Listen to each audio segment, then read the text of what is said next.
नमस्कार भाइयों, राधे राधे। आइए एक और मास्टर क्लास की शुरुआत करते हैं। आज की मास्टर क्लास में क्या होने वाला है, व्यवसायिक संगठन से संबंधित कुछ क्वेश्चन आपके सामने आने वाले हैं। मास्टर क्लास हम लोगों ने देख रखा है, अभी तक 4 मास्टर क्लास हुए हैं, 5 मास्टर क्लास हो गए हैं। पांचों मास्टर क्लास में हम लोगों ने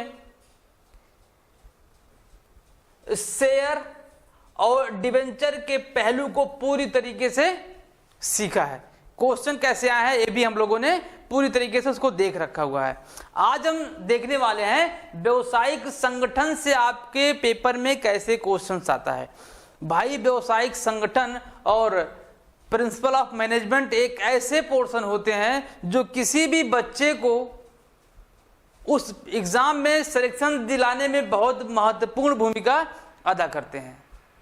क्यों? क्योंकि व्यवसायिक संगठन और प्रिंसिपल ऑफ मैनेजमेंट जो होते हैं भाई, वो मिलाकर आपके कम से कम 15 से 20 क्वेश्चन हर एग्जाम में छपते हैं। 15 से 20 क्वेश्चन आपके हर एग्जाम में आएंगे, वो पीजीटी किसी का भी हो, चाहे वो आपका आरपीएससी का हो, दिल्ली का हो, यूपी का हो, या फिर कहीं और का एग्जाम, कोई भी स्टेट का हो। हर स्टेट में आपको व्यवसायिक संगठन और प्रिंसिपल ऑफ मैनेजमेंट से क्वेश्चन देखने को मिलता है, टीचिंग जो एग्जाम होते हैं।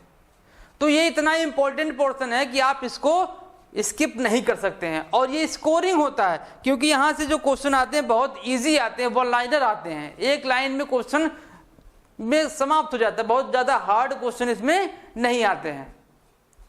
बात समझ में आ गई ना? तो ये आपके लिए बहुत ही महत्वपूर्ण सेशन होने वाला है आपके पीजीटी एग्जाम के लिए। ठीक है, चलिए शुरुआत करते हैं आज का पहला क्वेश्चन। पहला क्वेश्चन क्या कह रहा है भाई, देख लीजिए। पहला क्वेश्चन क्या कह रहा है, the main advantage of decentralisation organisation is, क्या कह रहा है, विकेंद्रीकृत संगठन का प्रमुख लाभ क्या है। पहले तो ये जान लो मेरे भाई, ये विकेंद्रित संगठन क्या होता है। डिसेंट्रलाइजेशन करा ना, ये होता क्या है। विकेंद्रीकृत संगठन एक ऐसा संगठन होता है जिसमें जो प्रबंधक होता है वो सारे अधिकार अपने पास नहीं रखता है। यहां पर कुछ उत्तरदायित्व को क्या करता है, अपने अधीनस्थों को ट्रांसफर करता है ताकि उसका भार कम हो सके। और यदि प्रबंधक का काम करने का जो भार है वो कम होगा तो वो इंपॉर्टेंट चीजों पर अपने माइंड को कंसंट्रेट कर सकता है। मतलब कह सकते हैं कि वो कुछ इंपॉर्टेंट पॉइंट होंगे वहां पर जाके काम कर सकता है। इसीलिए विकेंद्रीकृत का इतना इंपॉर्टेंट होता है। मतलब यहां पर होने वाला भाई कि आप ये जानिए कि विकेंद्रीकृत एक ऐसा तरीका है जिससे व्यवसाय को ग्रोथ किया जा सकता है बड़ी आसानी से, यदि प्रबंधक चाहे तो। चाहेगा इसीलिए तो वो इस टूल का यूज कर रहा है। मतलब कि इसका लाभ क्या क्या है देखिएगा।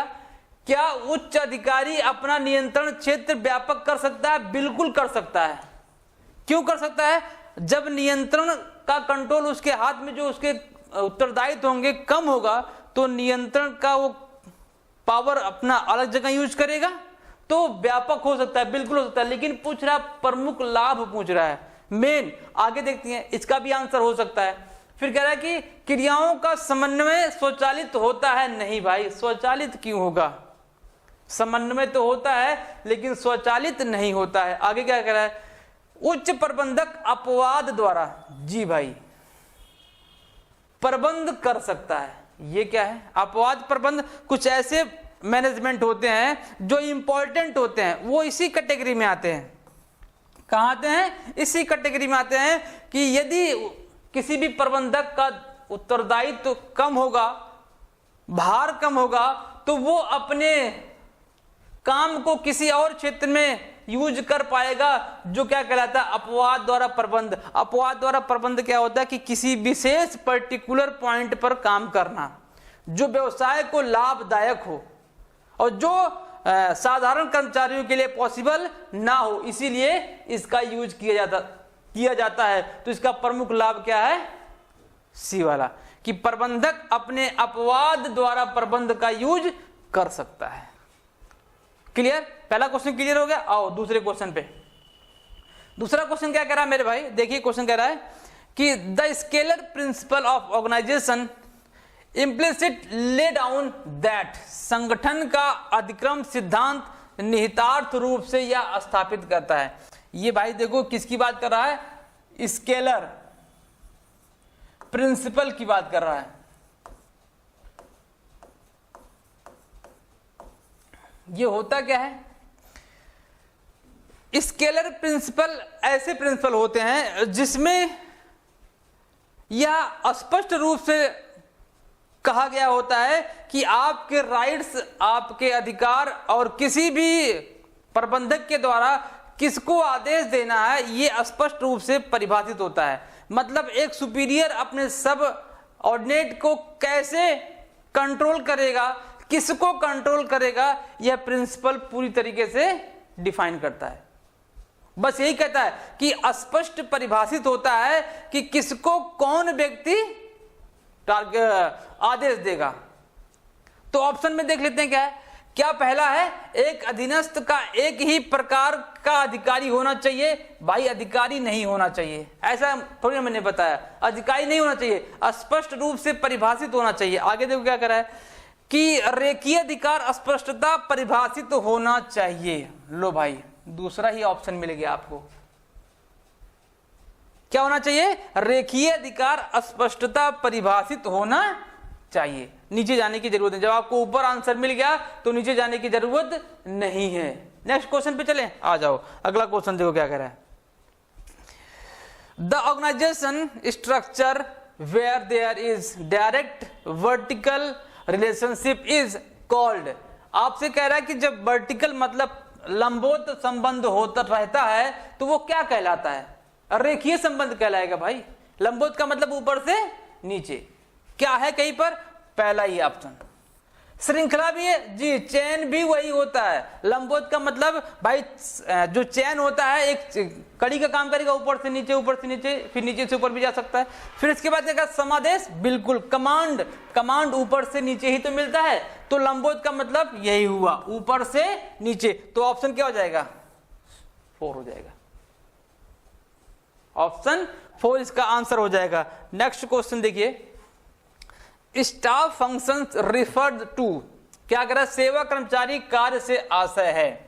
क्या आशय है, ऑप्शन देखिए, ये ऑप्शन के हिसाब से ही आपको आंसर चूज करना पड़ेगा। क्या कह रहा है देखिए, कि संगठन के उन तत्वों से है जो सलाह और सेवा प्रदान करते हैं। अच्छा, बिल्कुल सही हो सकता है। आगे देखो क्या कह रहा है, प्रबंधकीय कार्य के उस अंश से है जो एक प्रबंधक आदेश श्रृंखला के बाहर किसी को आवंटित करता है। नहीं, ये ऑप्शन आपका सही नहीं हो सकता है।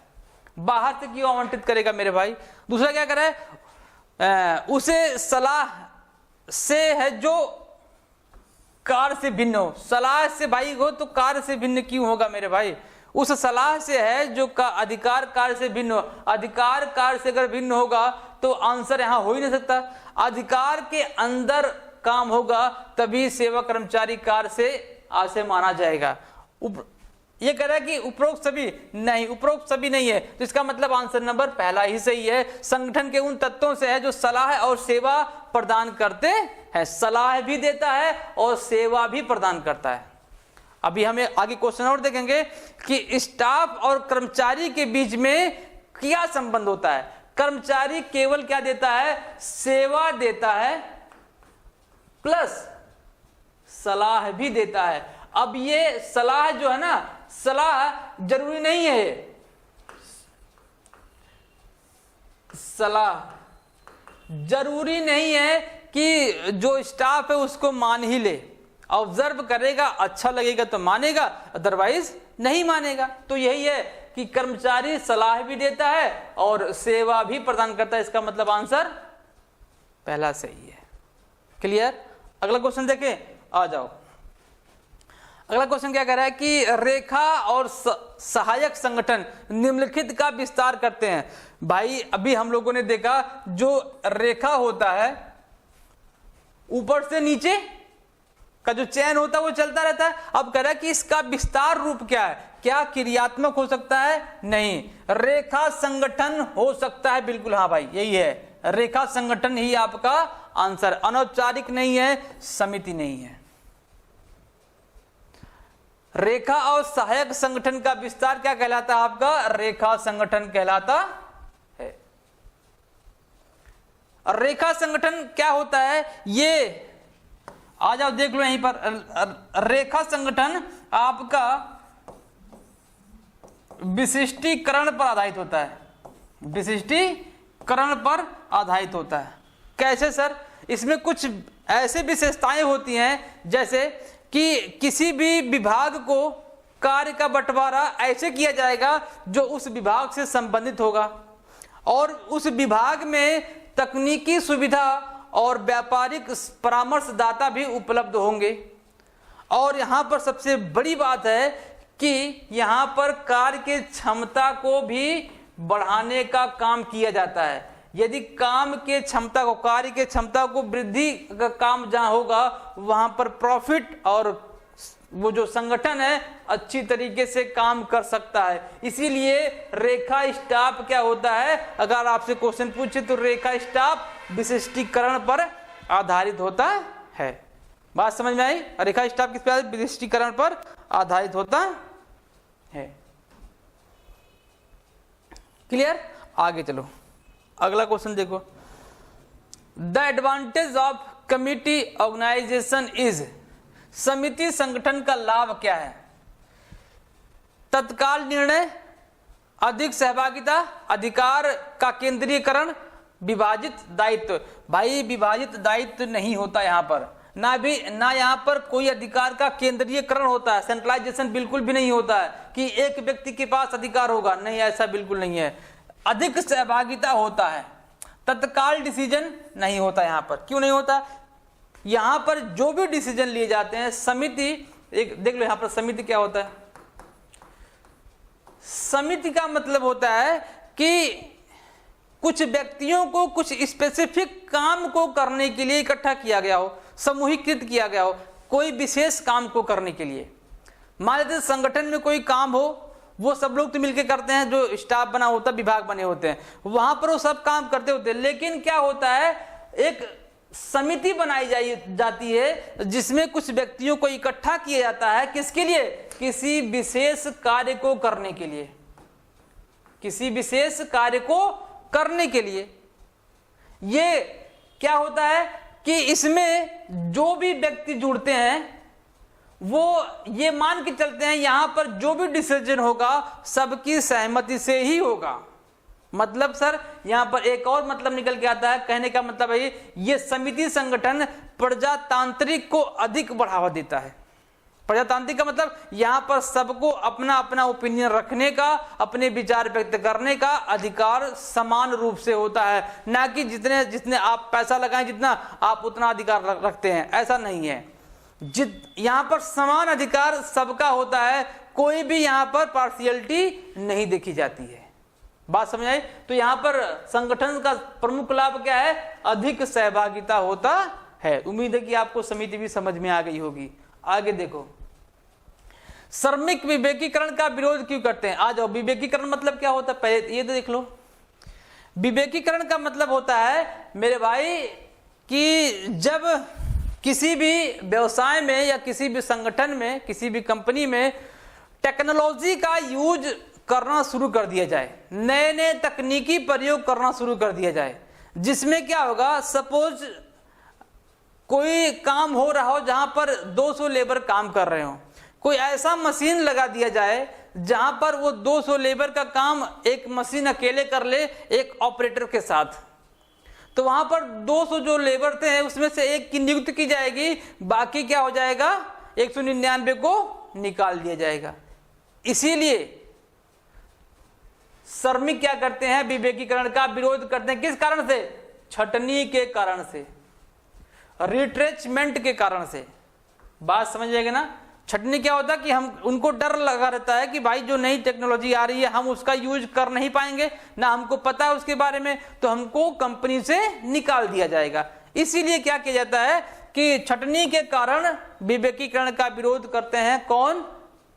श्रमिक वर्ग। नेक्स्ट क्वेश्चन, रेखा और स्टाफ संगठन का प्रमुख लाभ। देखो फिर वही क्वेश्चन आ गया क्या? अच्छा, दूसरा क्वेश्चन है, प्रमुख लाभ वहां पर सहभागिता था, विभाजित उत्तरदायित्व तो नहीं होगा, केंद्रीकृत नहीं होगा, हमने देखा शीघ्र निर्णय नहीं होगा, शीघ्र निर्णय नहीं होता है। क्या है ये? अभी मैंने बताया ना, विशिष्टीकरण पर आधारित होता है। क्या होता है? परामर्श, विशेषज्ञ परामर्श यहां पर उपलब्ध है। मतलब कि क्या, वही मैंने कहा ना कि विशिष्टीकरण मेरे भाई, विशेषज्ञों की यहां पर क्या होती है, परामर्श के साथ जो भी काम किए जाते हैं वहां पर एक ऐसा तरीका बनाया जाता है, एक ऐसा चयन बनाया जाता है, एक ऐसे, यहां पर मैंने बताया ना कि जो विभाग होते हैं, प्रत्येक विभाग में तकनीकी के साथ साथ क्या होते हैं, परामर्श दाता भी उपलब्ध होते हैं। परामर्श दाता भी उपलब्ध होते हैं कि भैया ये टेक्नोलॉजी तो है, लेकिन इस टेक्नोलॉजी को यूज कैसे करना है। अगर और व्यापारिक परामर्शदाता भी होते हैं कि हाँ भैया अगर लॉस हो रहा है तो उस सलाहकार से पूछो कि इसको कैसे रिकवर किया जाए या ग्रोथ किया जाए। तो इसीलिए ये विशेषीकरण पर आधारित होता है स्टाफ और रेखा। क्लियर? नेक्स्ट क्वेश्चन आ जाओ। अगला क्वेश्चन क्या कह रहा है कि बिजनेस इंक्लूड, व्यवसाय में सम्मिलित होता है। व्यवसाय में देखो क्या सम्मिलित होता है, एक उद्योग होता है और एक वाणिज्य होता है। वाणिज्य के दो पार्ट होते हैं, व्यापार और व्यापार से संबंधित क्रियाएं। लिख दूं मैं? आ जाओ, यहां लिखो बिजनेस, इसको दो पार्ट में बांट दो, इसे कर दो व्यापार या फिर ट्रेड, सॉरी इसे करो उद्योग, इसे फिर करो वाणिज्य, फिर वाणिज्य को दो पार्ट में बांट दो, व्यापार या व्यापार से संबंधित क्रियाएं, व्यापार से संबंधित क्रियाएं। बात समझ में आ गई? तो ये व्यवसाय में इंक्लूड किया जाता है किसको? उद्योग और व्यापार को। ऑप्शन देखते हैं, केवल व्यापार नहीं, व्यापार तो किसका? वाणिज्य का पार्ट है। उद्योग और व्यापार नहीं, उद्योग व्यापार करेगा तो नहीं, केवल वही बात करेगा तो बिल्कुल नहीं। व्यापार, उद्योग और वाणिज्य, बिल्कुल ये ऑप्शन आपका सही है। और केवल वाणिज्य, केवल वाणिज्य कहां मेरे भाई? उद्योग भी तो है, उद्योग भी है ना। तो ऑप्शन नंबर 3, उद्योग, वाणिज्य, व्यापार और व्यापार संबंधित क्रियाएं, ये चार पार्ट को व्यवसाय में शामिल किया जाता है। आ जाओ अगला क्वेश्चन, सहकारी संगठन में सदस्यों को सहकारी संगठन में सदस्यों को मत देने का अधिकार होता है। अभी हम लोगों ने देखा था। आ जाओ, इसमें देखो क्या है, कोऑपरेटिव ऑर्गेनाइजेशन की बात कर रहा है। यहां पर कहेगा कि प्रत्येक सदस्य द्वारा दिए गए पूंजी के अनुपात में। ऐसा नहीं है भाई, पूंजी के अनुपात में कौन अपना मत देगा यार, कि हाँ आपने 10 लाख रुपया लगाया तो 10 लाख रुपए का आप अपना ओपिनियन देंगे, नहीं, ऐसा नहीं है। दूसरा जो क्या कर रहा है कि समान सदस्यों द्वारा पूंजी की राशि के अंशदान को ध्यान दिए बिना। यस भाई, यहां पूंजी के अंशदान को ध्यान में नहीं रखना है। वो अपना ओपिनियन, सबका जो ओपिनियन होगा वो इक्वल होगा, ना कि कैपिटल को देख के रखा जाएगा। आप किसी से ओपिनियन मांग रहे हैं, सपोज हम लोगों का, आप लोग का कोई संगठन है, कोई 2 लाख लगाया, कोई 5 लाख लगाया, कोई 10 लाख लगाया है, तो आप ये कहेंगे भाई तू 10 लाख रुपए का ओपिनियन देगा, तू 2 लाख का देगा और तू 1 लाख का देगा। ऐसा क्या है? नहीं, बिल्कुल भी नहीं, ये सिस्टम गलत है और ऐसा होता भी नहीं है। तो इन सबको पूंजी को ध्यान में नहीं रखना है और अंशदान, ये पूंजी के अंशदान को ध्यान में नहीं रखना है। तो मत वो क्या होता है, सबका इक्वल होता है। आ जाओ नेक्स्ट क्वेश्चन, निम्नलिखित में से कौन सा सर्वाधिक लोकतांत्रिक? भाई समिति।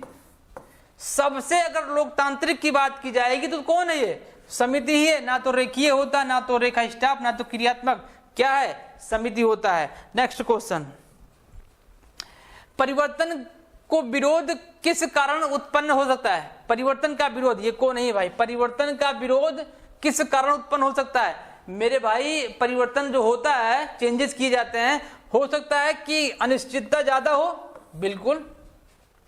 क्या पता जो हम परिवर्तन कर रहे हैं हमारे लिए पॉजिटिव हो, नहीं हो सकता, निगेटिव भी हो सकता है। तो अनसर्टेनिटी होती है, इसलिए अनिश्चितता के कारण विरोध होता है कि भाई कंफर्म नहीं है, अगर आप इसको अलग करोगे तो वो बात सही हो जाएगी, प्रॉफिट बढ़ जाएगा, ऐसा नहीं है। अहम के कारण नहीं भाई, ईगो क्यों आएगा? व्यापार में ईगो नहीं आता है। प्रेफरेंस फॉर द इंटेरिया, नो नो, जड़त्व के कारण बिल्कुल भी नहीं होता, नहीं भाई। फैक्टर उपरोक्त सभी नहीं हो सकते। उपरोक्त ये क्या है आपका? ऑप्शन नंबर पहला ही सही है। एक मिनट,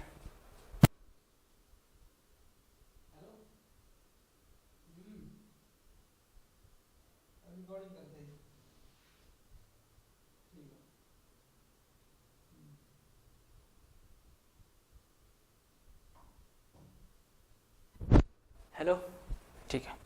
तो आंसर क्या आ गया इसका? पहला आ गया। नेक्स्ट क्वेश्चन, मछली पकड़ना, यहां पे इसी लिखा ये फिशिंग है भाई। मछली पकड़ना वर्गीकृत किया जाता है, आ जाओ। मछली पकड़ना, यहां पर देखो क्या क्या दिया गया है, निष्कर्षण दिया गया है, जैविक दिया गया है, निर्माण दिया गया है। ये उद्योग होते क्या है पहले ये देख लो। जो निष्कर्षण उद्योग होता है वो ये कहता है कि ऐसे काम होंगे जहां पर प्राकृतिक रूप से काम होगा, प्राकृतिक चीजों को क्या किया जाएगा? निकाला जाएगा जहां से, जैसे कोयला, तेल, लोहा, तांबा। मछली पकड़ना, मछली पकड़ना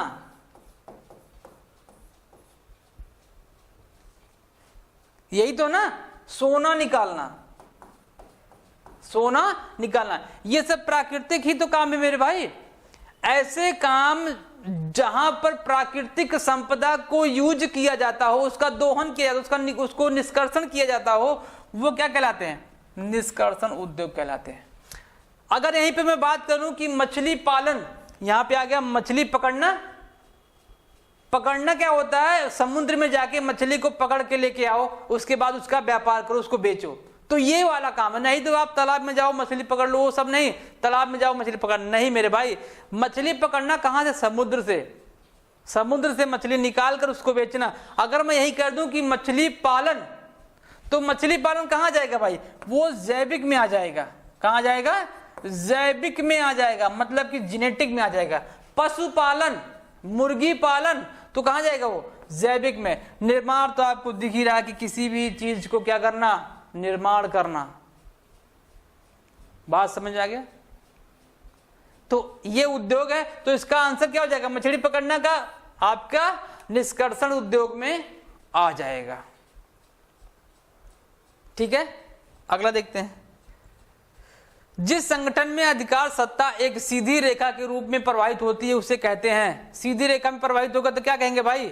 सीधी रेखा में समिति क्या है? ऐसा नहीं है, समिति सीधी रेखा में होता नहीं है। क्रियात्मक नहीं, पार्श्व संगठन नहीं, तो मिलिट्री वाला जो है ना, ये सैनिक संगठन, यही एक संगठन है जो सीधी रेखा में चलता है। ऊपर से कमांड मिलेगा, उसके नीचे काम करने वाले सैनिक उस कमांड को फॉलो करते हैं। सेम कंडीशन यहां पर है कि अधिकार जो दिया जाएगा, कमांड ऊपर से दिया जाएगा, मैनेजर से सब मैनेजर, उसके बाद सबऑर्डिनेट जितने भी होते हैं वो ऊपर से नीचे चलता है। तो अधिकार सत्ता एक सीधी रेखा कहां होती है? सैनिक संगठन में होती है। अगला क्वेश्चन, आदेश की एकता का उल्लंघन करता मेरे भाई क्रियात्मक संगठन। क्रियात्मक संगठन आदेश की एकता में यह कहता है कि एक व्यक्ति को केवल एक व्यक्ति से कमांड मिले, लेकिन क्रियात्मक कहता है ऐसा नहीं है। यहां पर क्या होना चाहिए?